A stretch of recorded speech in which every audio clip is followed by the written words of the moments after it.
معاملات اور مسائل کے نام پر قائد اعظم کی تصویر کی توہین، مجاہد اول کی تصویر کی توہین اور لفظ پاکستان کو کھرچ کر مٹا دیا گیا۔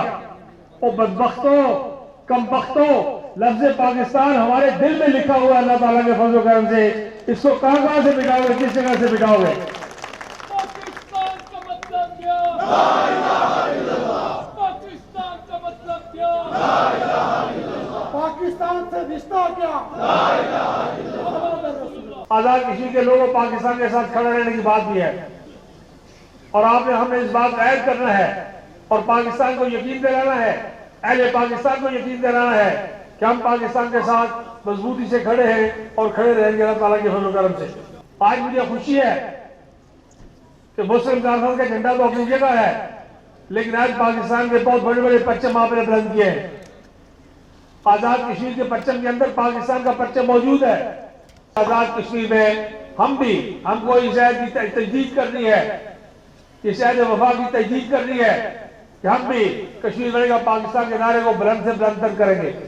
ہم یہ بات بھی واضح کرنا چاہتے ہیں کہ ہو سکتا ہے کہ بلوچستان میں ہم پاکستان کی کو مدد نہ کر سکیں، کے پی میں، جنوبی پنجاب میں، سندھ میں ہم پاکستان کی کو مدد نہ کر سکیں، لیکن بربلا یہ بات کہتے ہیں، اللہ کے حضور سر پر سجود ہو کر یہ بات کہتے ہیں، سینے پر ہاتھ رکھ کر کہتے ہیں کہ سرزمین کشمیر سے پاکستان کی طرف اٹھنے والے سارے خطرات کا کل کم کشمیر کے لوگ کریں گے اللہ تعالیٰ کے فضل و کرم سے، اور خود کریں گے۔